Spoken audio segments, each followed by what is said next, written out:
Tsumma qala hafizahullahu ta'ala, ad-du'a'u liman sana'a ma'rufa. Doa yang diperuntukkan, doa kebaikan untuk orang yang berbuat baik kepada kita. Ada orang berbuat baik kepada kita, ya kita balas. Ya, apa balasannya? Di antara balasannya adalah doa. Ini balasan paling minimal, doa. Ya. Dan sudah warid ya beberapa atau syariat Islam dalam masalah zikir-zikir dan doa ini sudah warid ya beberapa dalil yang semuanya menunjukkan bahwasanya seorang muslim kalau didoakan dia dianjurkan untuk mendoakan balik karena itu kebaikan. Assalamualaikum, waalaikumsalam, kan begitu. Assalamualaikum, waalaikumsalam. Nah, tadi alhamdulillah dibalas yarhamukallah, dibalas yahdikumullah wa yuslih balakum. Menunjukkan bahwa pada dasarnya ketika seorang didoakan balik. Barakallahu fiik, wa fiikum barakallah, dan seterusnya. Itu asal, dan ini warid dalam banyak zikir ya, dan doa.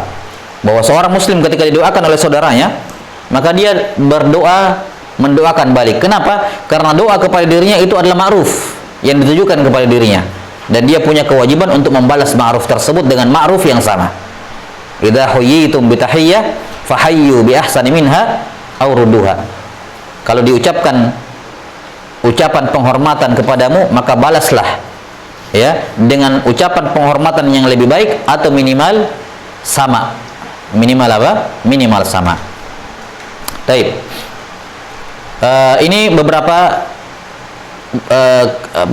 contoh-contoh bagaimana Islam menganjurkan kita untuk ketika ada orang berbuat baik kepada kita, kita doakan. Kadang dengan lafaz doa spesifik tergantung momennya apa. Seperti kemarin sudah disebutkan dalam bab idza akala inda ahad. Ya kan? Bahwa Nabi sallallahu alaihi wasallam idza akala inda ahadin aw syarib qala apa? Apa doanya kalau sudah dikasih makan? Di sini tiap hari dikasih makan kan? Dikasih makan. Apa doanya habis? Jadi bukan cuma doa sudah makan, tapi doa habis dikasih makan. Ya. Kalau dikasih makannya gratis. Gitu. Apa? Allahumma barik lahu fima razaqtahu waghfir lahu warhamhu. Allahumma barik lahu fima razaqtahu waghfir lahu warhamhu. Sudah berlalu di bab tentang makan kemarin. Babul at-ta'am. Yang bisa dirujuk kembali zikir-zikirnya di situ. Jadi kadang ketika seorang berbuat baik kepada kita, ya, kadang dalam sebagian momen tertentu ada doa spesifik berkenaan dengan hal itu, ya kan? Seperti tadi, alhamdulillah, yarhamukallah, yahdikumullah, ya, wa yuslihu balakum, dan seterusnya. Nah, ini semua menunjukkan bahwa secara umum ketika ada orang berbuat baik kepada kita, maka kita balas. Dan ini diantara bentuk kesempurnaan iman. Di antara bentuk kesempurnaan iman adalah seorang tidak bergantung kepada selain Allah Subhanahu wa taala.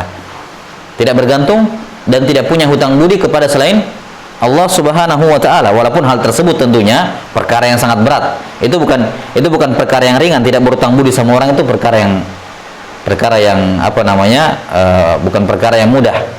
Ya, dan ini tentunya kita tidak berbicara mengenai orang tua, tidak berbicara tentang Nabi Muhammad SAW. Itu kan jelas semua orang berhutang budi sama orang tuanya. Tidak mungkin. Tapi maksudnya di sini ya manusia secara umum lah yang sama-sama derajatnya dengan dirinya. Ya, disebutkan di antara keutamaan Abu Bakar As-Siddiq radhiyallahu an yang menyebabkan beliau menjadi manusia yang paling utama adalah beliau tidak membiarkan ada seorang pun yang berbuat baik kepada beliau kecuali beliau balas. Dan kepada beliau lah ditujukan firman Allah di akhir surah Al-Lail. Wa ma li ahadin indahu min ni'matin tujza illa batigha'a ya wajhi rabbihil a'la wa la sawfa yarda. Yani Abu Bakar As-Siddiq pada hari kiamat akan diridhoi oleh Allah taala. Lihat, diridhoi oleh Allah. Di antara sebabnya apa? Wa ma li ahadin indahu min ni'mah. Dia tidak membiarkan ada seorang pun yang berbuat baik kepada dirinya, berjasa kepada dirinya, tujza, kecuali dia balas. Beliau tidak ingin menggantungkan harapannya kepada selain Allah, tidak mau punya hutang budi kecuali kepada Allah Subhanahu wa taala. Ini diantara kesempurnaan atau salah satu yang menjadikan Abu Bakar As-Siddiq unggul dibandingkan sahabat yang lain. Nah, maka kita ketika ada orang berbuat baik kepada kita, kita balas. Ya, bagaimana balasannya? Kata Nabi sallallahu alaihi wasallam, "Man sana'a ilaikum ma'rufan fakafi'u. Dalam hadis yang lain disebutkan, kalau ada orang berbuat baik kepada kamu, ya, berbuat kebaikan kepada kamu, fakafi'u, maka balaslah. Ada orang tetangga bawa ke rumah satu mangkuk makanan, ya, maka jangan kembalikan mangkuknya dengan dalam keadaan kosong. Ini dianjurkan untuk membalas. Kalau bisa makanannya sama atau makanan yang berbeda, intinya dikembalikan. Dan ini salah satu adab yang baik di tengah-tengah masyarakat Indonesia, ya kan? Ya, bertukar makanan, ya. Nah, atau ada orang memberikan hadiah tertentu, kalau dia bisa balas yang serupa dengan itu, dia balas. Ya. Jadi begini, saya kasih contoh. Kalau ada dua orang muslim, ya, yang sama-sama memahami masalah ini, saya punya masalah barang berharga, ya. Saya bilang sama teman, nih hadiah untuk kamu, ya kan, hadiah untuk kamu, ya. Jadi kasih nikmat nih. Orang itu merasa saya sudah diberikan ma'ruf oleh saudara saya. Apa yang saya balas? Nah, kalau ada yang serupa dengan itu, saya balas. Ya nih, oke, ini saya sudah miliki ya. Nih saya hadiahkan kembali kepada kamu. Gitu ya. Apa yang terjadi? Tidak terjadi perpindahan kepemilikan, kan? Ya nih barangnya kembali kepada orang tersebut, walaupun sempat berpindah kepemilikan sesaat, tapi apa yang terjadi? Dua-duanya mendapatkan pahala besar. Padahal tidak ada barang yang berpindah, ya atau tidak? Iya, saya sudah berikan ikhlas untuk dia, saya dapat pahala besar. Dia juga balas karena dia merasa saya berikan hadiah, dia berikan balasan yang serupa dengan itu, dia kembalikan barang tersebut kepada saya. Dia dapat pahala? Dia dapat pahala. Tanpa ada yang dikeluarkan, saya tidak mengeluarkan apa-apa, dia juga tidak mengeluarkan apa-apa, tapi pahala besar sudah diraih. Bila sampai sini, maka betapa mudahnya seorang muslim itu mendapatkan pahala yang besar. Iya, asal tahu diri aja kan gitu. Iya. Jadi tinggal seperti itu. Nah, tanpa ada pertukaran apa-apa, ya, barangnya kembali kepada dirinya, tapi dia mendapatkan pahala yang besar. Nah, kalau tidak mampu yang sama seperti itu, dia turunkan. Ya, mungkin yang jelas adalah pemberian. Dikasih misalnya nasi kebuli, ya pulang-pulang nasi goreng, tidak masalah. Yang penting tidak sama levelnya memang, tapi yang penting ada pemberian. Ya. Kalau tidak punya sama sekali apa-apa untuk dibalas, maka kata Nabi SAW, fa illam tajidu ma tukafi'unahu, ya, falyaduhu, ya. Kalau faduhu, ya. Kalau kalian tidak mendapati sesuatu untuk membalas kebaikannya, maka balaslah dengan doa, faduhu. Ya. Berapa kali saya doakan? 1 kali, 2 kali, 3 kali. Kata Nabi SAW, fadu'uhu hatta tara annakum qad kafa'tumu. Doakan terus sampai kamu berpikir, ini doa saya sudah banyak sekali untuk dia, sudah cukuplah. Ya, sudah cukuplah doa saya ini untuk membalas kebaikan yang dia kasih ke saya. Ya, ada orang dikasih hadiah motor masalan. Ya, kira-kira dia hargai, ya, dalam tanda kutip, dia hargai motor itu berapa kali didoakan orangnya. Ya, kalau cuma 1 kali kan tidak setara. Ya, kalau dia tidak balas dengan hal yang serupa, doakan dengan dengan doa yang banyak sampai dia berpikir, sudah doa saya ini sudah banyak sekali untuk dia dan sudah mencukupi. Saya merasa sudah membalas motor ini yang telah dihadiahkan kepada saya. Masalah seperti itu. Ya. Dan dari sini kita bisa melihat, ya, bagaimana adab yang sudah banyak hilang, ya, di tengah-tengah kaum muslimin dan penuntut ilmu secara khusus adalah mendoakan guru, mendoakan para guru yang mengajar dia mengaji Quran kecil dulu, ya, kalau zaman-zaman dulu masih ukuran kecil, ya, atau kalau sekarang Iqra, ya, hanya gara-gara ya, kadang guru ngajinya, ya, mungkin belum terlalu mengenal agama dan seterusnya, kemudian dilupakan, padahal dia yang paling berjasa mengajar dia Al-Quran, ya, semua pahala Qurannya mengalir kepada dirinya karena dia mengajarkan dia Quran pertama kali, ya kan? Ya, maka siapa saja yang memberikan kepada kita manfaat ukhrawi, kita punya utang yang besar kepada dirinya. Ya. Jangan lepaskan dari doa kita untuk mendoakan para guru. Allahumma ighfir lana warhamna wa li masyayikhina wa li asatidzina, dan seterusnya dari guru-guru kita. Ya, ini diantara bentuk membalas kebaikan. Karena mau balas pakai ilmu, mau ngapain? Mau ngajar gurunya kan tidak bisa. Ya, kecuali nanti kamu sudah besar, jadi gurumu jadi muridmu, ya mungkin bisa kamu balas, ya. Tapi selama itu belum terwujud, doakan guru.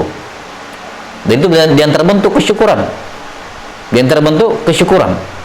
Karena itulah Imam Ahmad rahimahullahu taala mengatakan, ya, ketika Imam Ahmad ya mengetahui banyak ilmu dari Imam Syafi'i rahimahullah, ya, banyak ilmu dari Imam Syafi'i rahimahullahu taala, ya, ketika Imam Ahmad berguru kepada Imam Syafi'i dan beliau mendapatkan banyak tambahan ilmu luar biasa dari Imam Syafi'i, kata Imam Ahmad rahimahullah, beliau adalah salah satu orang, ya, dari orang-orang yang saya doakan tidak lepas dalam salatku. Kata Imam Ahmad rahimahullah kepada terhadap Imam Syafi'i. Demikian pula Abdurrahman bin Mahdi, ketika beliau minta kepada Imam Syafi'i untuk dituliskan kaidah-kaidah atau hal-hal yang penting berkenaan dengan Al-Quran, berkenaan dengan kawaid dalam beragama, kemudian beliau Imam Syafi'i menulis Kitabur Risalah dan dikirimkan kepada Abdurrahman bin Mahdi, ya, kata beliau, saya ketika saya melihat buku ini, maka saya mendoakan Syafi'i rahimahullah dalam salat saya setiap saya berdoa. Jelas sampai sini. Maka ini termasuk perkara yang selayaknya diperhatikan, ya, oleh setiap kaum muslimin secara umum dan seorang penuntut ilmu secara khusus, karena di situ letak keberkahan dia. Keberkahan ilmu dia adalah ketika dia menghargai dan berterima kasih kepada orang yang mengajarkan ilmu kepadanya, karena ilmu tersebut tidak bisa dibalas dengan harta. Ketika gurumu mengajarkan engkau suatu ilmu, ya, hatta ilmu yang kecil sekalipun kamu gak akan bisa balas kecuali mengajarkan ilmu yang sama seperti dirinya. Ajarkan dia faedah yang gurumu tidak tahu sebelumnya, sebagaimana kamu diajarkan sesuatu yang tidak kamu tahu sebelumnya, ya kan? Ya. Maka ilmu yang diberikan oleh guru hanya bisa dibalas ketika kita mengajarkan ilmu yang sama seperti kepada guru tersebut, yakni apa-apa yang dia tidak tahu, dan itu perkara yang ya kecil, ya sangat sulit untuk terwujud. Ya, maka satu-satunya cara untuk membalas adalah apa? Dengan doa. Karena ilmu itu tidak bisa diseterai dengan harta. Ilmu tidak bisa diseterai dengan harta. Seorang kadang-kadang sebagian orang berpikir bahwa dengan memberikan nafkah, ya, kepada guru, dengan memberikan bantuan kepada guru, itu sudah menutupi jasa-jasanya. Lah, sama sekali tidak. Ya, betapa rendahnya ilmu tersebut kalau dianggap dia bisa ditutupi dengan apa? Dengan harta. Sama seperti orang tua, kan tidak mungkin kebaikan orang tua dibalas dengan harta. Nah, maka Nabi SAW mengatakan kalau kamu tidak bisa mendapatkan sesuatu untuk mengcover atau untuk membalas yang serupa dengan itu, dan ilmu tidak bisa dibandingkan dengan harta, maka salah satunya cara kamu membalas gurumu adalah dengan apa? Iya, banyak mendoakannya. Nah, dan itu menunjukkan adab yang baik pada seorang murid. Baik, ini sebagai pengantar. Kemudian kata beliau, qala Nabi sallallahu alaihi wasallam. Kita lihat hadisnya. Man suni'a ilaihi ma'ruf. Siapa yang orang lain berbuat ma'ruf kepada dirinya. Apa itu ma'ruf? Ya, ma'ruf adalah sesuatu yang baik menurut urf. Apa itu urf? Urf itu kebiasaan masyarakat di suatu tempat. Ya, jadi apa-apa yang dianggap baik oleh masyarakat itu juga dianggap baik oleh syariat selama tidak ditentang oleh syariat. Al ma'rufu urfan kal ma'rufi syar'an, kata para ulama.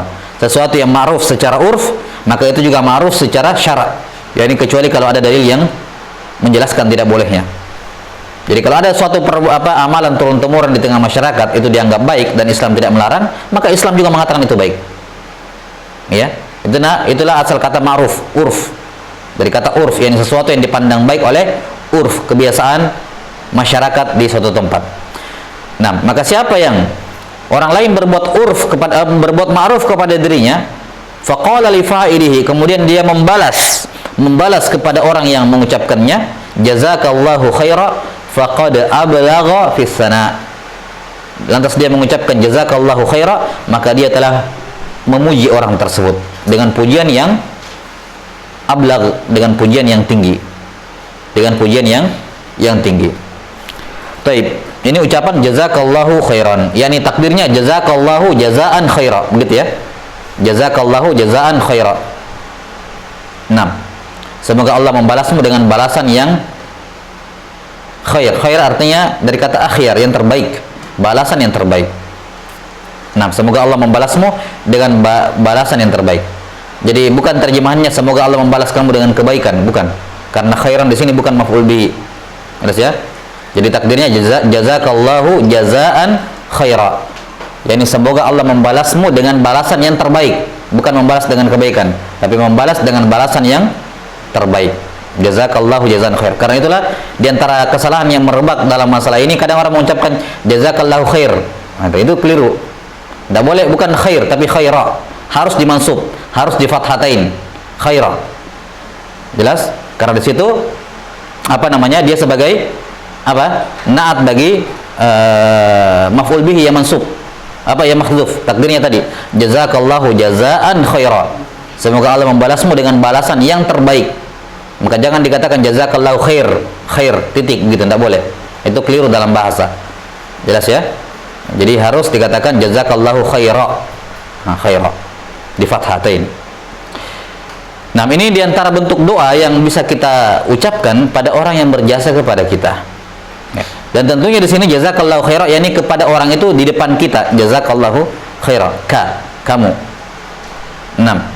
Adapun kalau orangnya gaib tentunya ya, maka didoakan dengan doa-doa yang kita sebutkan, apa yang disyaratkan oleh para ulama, didoakan ampunan, didoakan rahmat dan seterusnya kepada orang-orang yang berjasa kepada kita. 6. Wallahu taala alam bisawab.